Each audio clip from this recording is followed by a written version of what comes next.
Bagaimana kabarnya hari ini? Kami doakan semoga sehat selalu.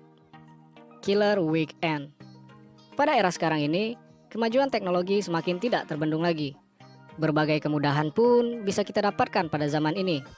Berbagai macam hal dapat dilakukan hanya melalui gadget yang kita punya. Dan bermacam-macam aplikasi pun sudah banyak yang dapat kita temui.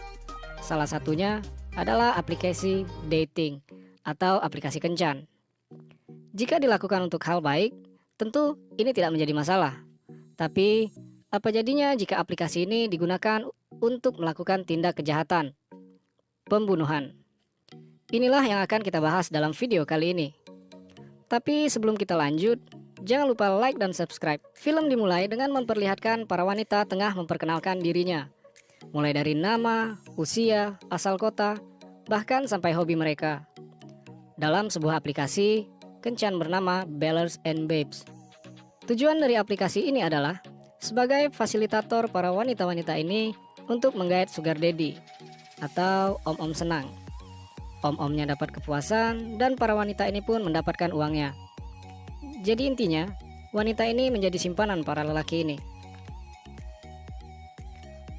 Para wanita-wanita ini akan berusaha mengumpulkan uang sebanyak-banyaknya dari para pria kaya ini. Akan tetapi, ketika mereka mulai bosan dan sudah mendapatkan banyak uang, mereka akan mulai meninggalkan para pria kaya ini dan mencari pria lain. Begitulah cara kerja aplikasi ini. Scene berpindah ke dalam sebuah mobil, di mana terlihat seorang tokoh bernama Kimberly yang sedang menuju kafe untuk menemui salah satu temannya. Mereka pun mulai membicarakan aplikasi Bellers and Babes ini, di mana Kimberly ini tertarik menjadi salah satu wanita simpanan untuk mendapat uang tentunya. Singkat cerita, akhirnya Kimberly sudah berhasil menggait salah seorang pria kaya yang bernama Paul. Ia pun mulai melancarkan segala aksinya untuk menguras harta Paul, mulai dari minta dibelikan handphone keluaran terbaru, dan Paul pun menyetujuinya. Dengan imbalan yang kalian semua pun pasti sudah tahu ya. Setelah mendapatkan banyak uang dan barang dari Paul, ternyata Kimberly sudah merasa bosan dan jenuh dan segera ingin mencari pria kaya lain. Tapi anehnya, bukannya pergi menjauh dari Paul, di sini Kimberly justru membunuhnya dengan cara memberikan racun ke minumannya Paul. Jujur, saya pun awalnya sempat bingung di sini. Kenapa harus dibunuh? Ternyata, alasan Brittany membunuh Paul adalah agar ia bisa mendapatkan uang asuransi milik Paul. Scene berpindah ke rumah seorang pria bernama Teddy yang sedang membuka aplikasi Bellers dan Babe ini untuk mencari wanita muda tentunya. Teddy yang sedari tadi sedang menjelajahi situs ini pun sudah mendapatkan wanita yang diinginkannya. Ketika tengah makan di kafe, wanita bernama Lisa ini meminta uang kepada Teddy dengan alasan untuk biaya kuliah, dan Teddy pun memberikannya.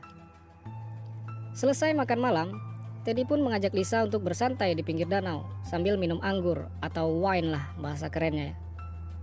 Saat tengah asik bermesraan, ternyata wine mereka habis. Lisa pun memutuskan untuk mengambil kembali di mobil.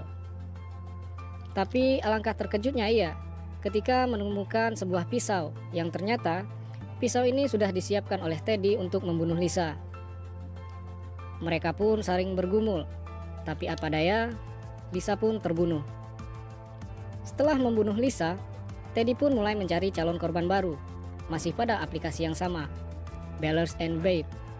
Yang ternyata wanita beruntung selanjutnya adalah Kimberly. Mereka pun akhirnya sepakat untuk janjian bertemu di salah satu restoran. Sedang asik mengobrol, Kimberly mendapatkan telepon dari detektif yang sedang menyelidiki perihal tentang kematian Paul. Mereka pun akhirnya janjian untuk bertemu esok harinya. Setelah bertemu, detektif memberitahukan tentang kematian Paul. Kimberly pun pura-pura kaget di sini. Detektif itu juga menjelaskan bahwa ternyata kematian Paul disebabkan karena ia bunuh diri. Hal ini diperkuat dengan catatan terakhir milik Paul yang berisikan pesan cintanya kepada Kimberly. Detektif ini juga menjelaskan bahwa tim forensik sudah menganalisa kalau tulisan ini adalah asli tulisan tangan Paul. Terdengar aneh ya? Bagaimana mungkin seorang yang dibunuh malah terlebih dahulu menulis surat ke pelaku pembunuhannya? Tapi kita akan tahu faktanya nanti. Scene berpindah ke apartemen Kimberly. Di sana sudah ada Kimberly dan juga seorang pria bernama Fred. Fred adalah orang yang mengurus segala urusan keuangan Kimberly. Dan juga Fred inilah yang mengurus segala polis asuransi milik korbannya Kimberly agar uangnya bisa menjadi milik Kimberly. Bayaran yang diterima Fred pun tidak main-main. Ia mendapatkan sepertiga dari semua keuntungannya dan juga diizinkan untuk mantap-mantap dengan Kimberly. Gokil. Fred pun bertanya, bagaimana cara Kimberly bisa membuat Paul menuliskan catatan bunuh diri itu? Kimberly pun menjelaskan, pada malam kematian Paul, ia bercerita kepada Paul bahwa sedang mengikuti sebuah terapi, yang mana isi dari terapi itu adalah menyuruh pasangan kita untuk menuliskan surat terakhir kepada kekasihnya, seandainya akan meninggal dunia. Paul pun bersedia menuliskannya setelah diancam tidak akan dikasih jatah oleh Kimberly. Genius. Cowok kalau sudah diancam begitu mah pasti luluh. Pada malam harinya, Teddy mengajak Kimberly untuk jalan keluar. Ia pun mengajak Kimberly ke danau tempat di mana ia menghabisi Lisa. Teddy pun berencana untuk mengakhiri hubungannya dengan Kimberly, alias membunuhnya. Pada saat akan melancarkan aksinya, tiba-tiba ada polisi yang datang. Polisi ini pun mengatakan agar mereka berdua berhati-hati, karena beberapa hari sebelumnya telah terjadi pembunuhan di sini. Mereka berdua pun memutuskan untuk segera meninggalkan tempat tersebut. Rencana Teddy pun gagal. Ia pun akhirnya mengantarkan Kimberly kembali ke rumahnya. Setelah mengantar Kimberly pulang, Teddy terlihat sangat marah dan kesal karena rencananya gagal. Di tengah jalan, ia melihat seorang wanita tengah berjalan sendirian bernama Nancy, dan segera mengajak wanita itu masuk ke mobilnya. Dan seperti yang sama-sama bisa kita tebak, Teddy pun menghabisinya. Gila nih orang udah kecanduan ngebunuh kayaknya. Tapi bodohnya, korban Teddy kali ini diambilnya di lingkungan sekitar rumah Kimberly. Hal ini pun tentu saja membuat Kimberly takut dan segera menelpon Teddy. Akhirnya Teddy pun mengajak Kimberly untuk segera menginap di rumahnya saja, karena lebih aman katanya. Pada pagi harinya, Kimberly menyiapkan sarapan pagi untuk Teddy, yang mana sarapan pagi ini berisi jamur beracun, yang apabila dimakan sedikit saja akan menyebabkan kematian.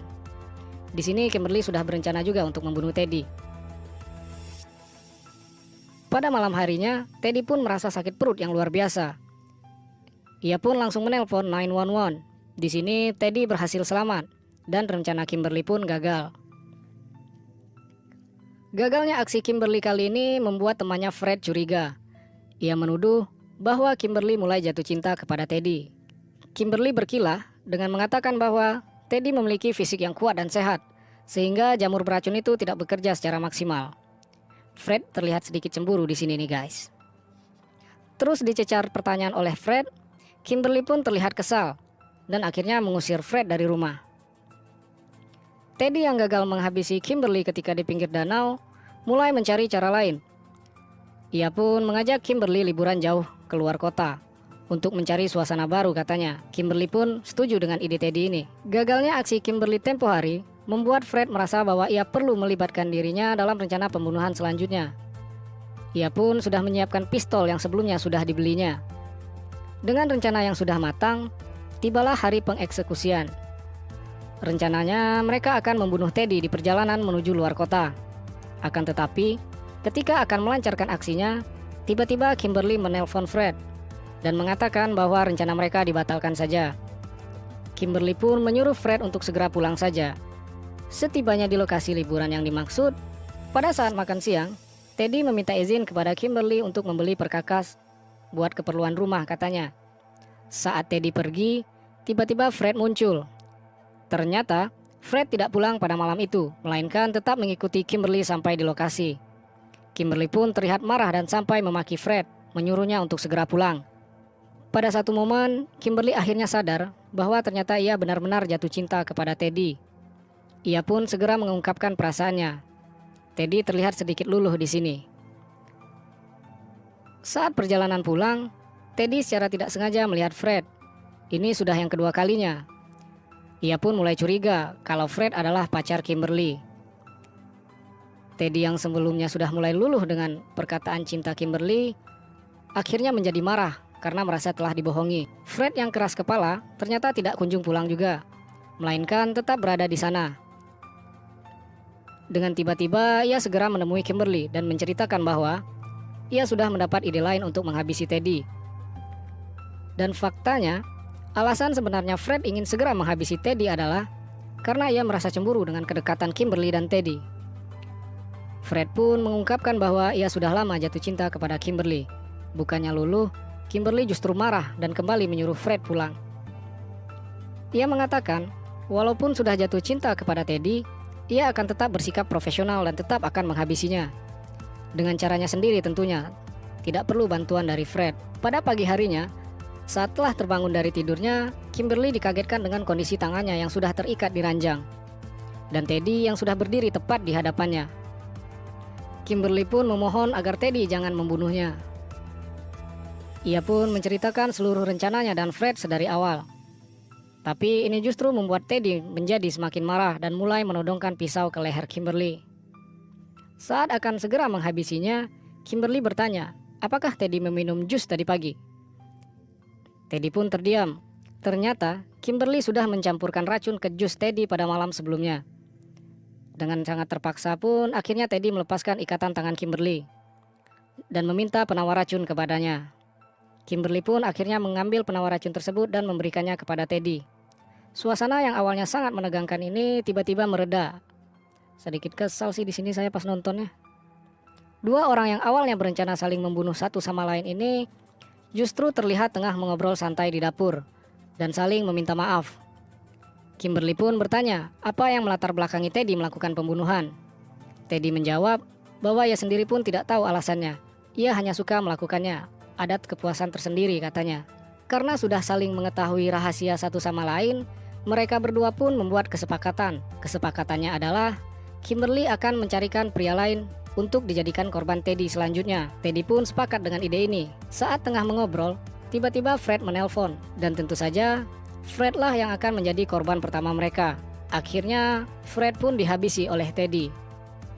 Begitu juga dengan Kimberly. Sekian alur cerita dari film Killer Weekend. Semoga video ini dapat memberikan pelajaran dan hiburan untuk teman-teman semua. Jangan lupa bantu channel ini untuk terus berkembang dengan cara like dan subscribe-nya, serta nyalakan loncengnya agar teman-teman menerima notifikasi video terbaru selanjutnya. Terima kasih untuk yang sudah menonton video ini sampai habis. Have a nice day and bye-bye.